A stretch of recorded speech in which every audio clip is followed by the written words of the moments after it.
السلام علیکم، آپ دیکھ رہے ہیں پاکستان اردو۔ حضرت عمر فاروق رضی اللہ عنہ کی 7 پشتوں میں سے کوئی بھی بادشاہ نہیں گزرا تھا۔ آپ بھیڑ بکریاں اور اونٹ چراتے ہوئے بڑے ہوئے۔ آپ نے تلوار بازی اور تیر اندازی بھی کسی اکیڈمی سے نہیں سیکھی تھی۔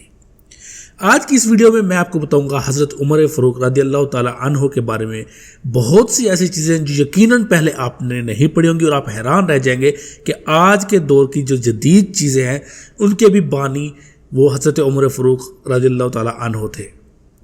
تو یہ ویڈیو آخر تک ضرور دیکھیے گا، آپ کو بہت سی ایسی معلومات ملیں گی جو آپ کو پہلے کسی نے نہیں بتائی ہوں گی۔ اور اگر آپ چینل پہ پہلی دفعہ آئے ہیں تو چینل کو ضرور سبسکرائب کیجیے گا، اور اگر آپ کو ویڈیو پسند آئے تو ضرور لائک کیجیے گا۔ حضرت عمر فاروق رضی اللہ تعالی عنہ جو ہے وہ ان کے بارے میں مشہور ہے کہ وہ ان کے 7 پشتوں میں سے مطلب کوئی بادشاہ نہیں تھا۔ سکندر اعظم نے جو آرگنائزڈ آرمی کے ساتھ 10 برسوں میں 17 لاکھ مربع میل کا علاقہ فتح کیا تھا، جبکہ حضرت عمر فاروق رضی اللہ تعالی عنہ نے 10 برسوں میں آرگنائزڈ آرمی کے بغیر 22 لاکھ مربع میل کا علاقہ فتح کیا، اور اس میں روم اور ایران کی 2 سپر پاور بھی شامل تھیں۔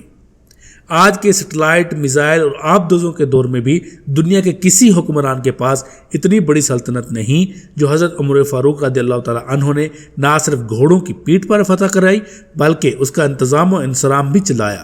الیگزینڈر نے فتوحات کے دوران اپنے بے شمار جرنیل قتل کروائے، بے شمار جرنیلوں اور نوجوانوں نے اس کا ساتھ چھوڑا، اس کے خلاف بغاوتیں بھی ہوئی، اور ہندوستان میں اس کی فوج نے آگے بڑھنے سے انکار کر دیا تھا، لیکن حضرت عمر رضی اللہ تعالی عنہ کے کسی ساتھی کو ان کے حکم سے سرتابی کی جرت نہ ہوئی۔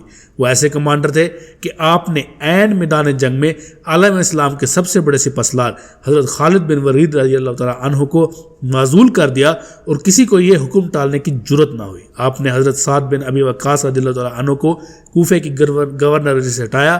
آپ نے حضرت حارث بن کعب رضی اللہ تعالی عنہ سے گورنری واپس لی۔ آپ نے حضرت عمرو بن العاص رضی اللہ تعالی عنہ کا مال ضبط کر لیا، اور آپ نے حمص کے گورنر کو واپس بلا کر اونٹ چرانے پر لگا دیا، لیکن کسی کو حکم عدولی کی جرت نہ ہوئی۔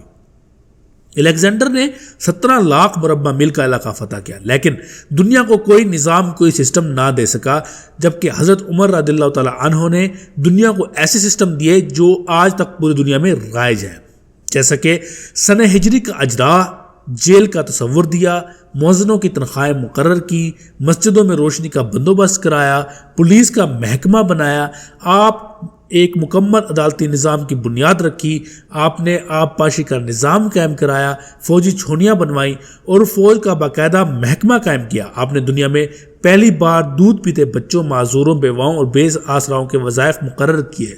آپ نے دنیا میں پہلی بار حکمرانوں، سرکاری عہدیداروں اور والیوں کے اثاثے ڈکلیئر کرنے کا تصور دیا۔ آپ نے بے انصافی کرنے والے ججوں کو سزا دینے کا سلسلہ بھی شروع کیا۔ آپ نے دنیا میں پہلی بار حکمران کلاس کی اکاؤنٹیبلٹی شروع کی۔ آپ راتوں رات تجارت کے قافلوں کی چوکیداری بھی کرتے تھے۔ آپ فرمایا کرتے تھے، جو حکمران عدل کرتے ہیں وہ راتوں کو بے خوف سوتے ہیں۔ آپ کا فرمان تھا، قوم کا سردار قوم کا سچا خادم ہوتا ہے۔ آپ کی مہر پر لکھا تھا، عمر، نصیحت کے لیے موت ہی کافی ہے۔ آپ کے دسترخوان پر کبھی 2 سالن نہیں رکھے گئے۔ آپ زمین پر سر کے نیچے اینٹ رکھ کر سو جاتے تھے۔ آپ سفر کے دوران جہاں نیند آ جاتی تھی آپ کسی درخت پر چادر تان کر سو جایا کرتے، اور رات کو ننگی زمین پر بھی دراز ہو جاتے تھے۔ آپ کے کرتے پر 14 پیوند تھے، اور ان پیوندوں میں ایک سرخ چمڑے کا پیوند بھی تھا۔ آپ موٹا کھدر اور کپڑا پہنتے تھے۔ آپ کو نرم اور بریک کپڑے سے نفرت تھی۔ آپ کسی کو جب سرکاری عہدے پر فائز کرتے تھے تو اس کے اثاثوں کا تخمینہ لگوا کر اپنے پاس رکھ لیتے تھے، اور اگر اس سرکاری عہدے کے دوران اس کے اثاثے میں اضافہ ہو جاتا تو آپ اس کی اکاؤنٹیبلٹی کرتے تھے۔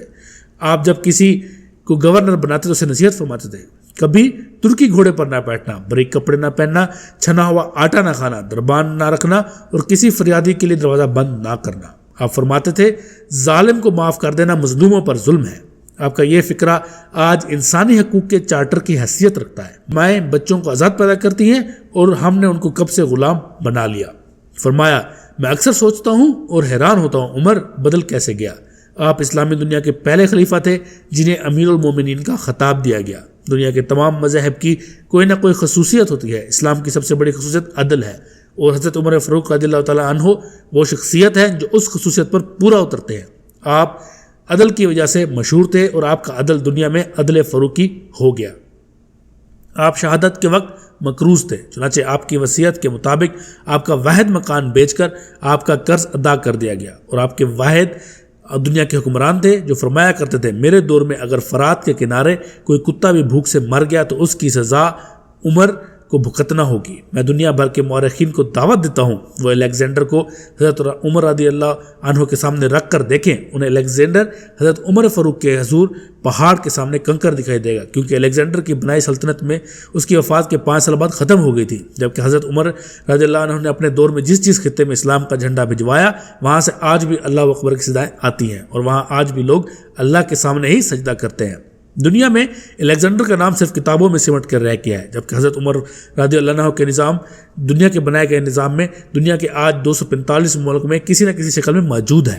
آج بھی جب کسی ڈاک خانے سے کوئی خط نکلتا ہے، پولیس کا کوئی سپاہی وردی پہنتا ہے، کوئی فوجی جوان 6 ماہ بعد چھٹی پر جاتا ہے، یا پھر کسی حکومت نے اگر کسی معذور بچے، بیوہ یا بے آسرا شخص کو وظیفہ دیا تو وہ معاشرہ، وہ سوسائٹی بے اختیار حضرت عمر رضی اللہ عنہ کے عظیم کو، جو ان کے نظام کو تسلیم کرتی ہے، وہ انہیں تاریخ کا سب سے بڑا سکندر مان لیتی ہے، ماں سوائے ان مسلمانوں کے جو احساس کمتری کے شدید شکار ہیں۔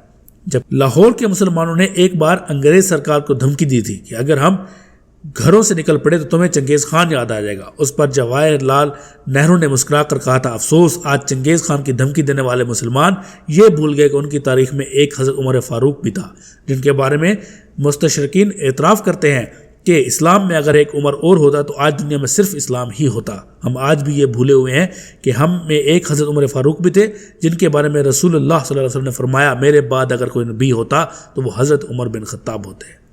اللہ تعالیٰ ان کے درجات بلند فرمائے اور ان کے صدقے میں ہمارے لیے بھی جو ہے اچھے کام کرنے کی توفیق عطا فرمائے۔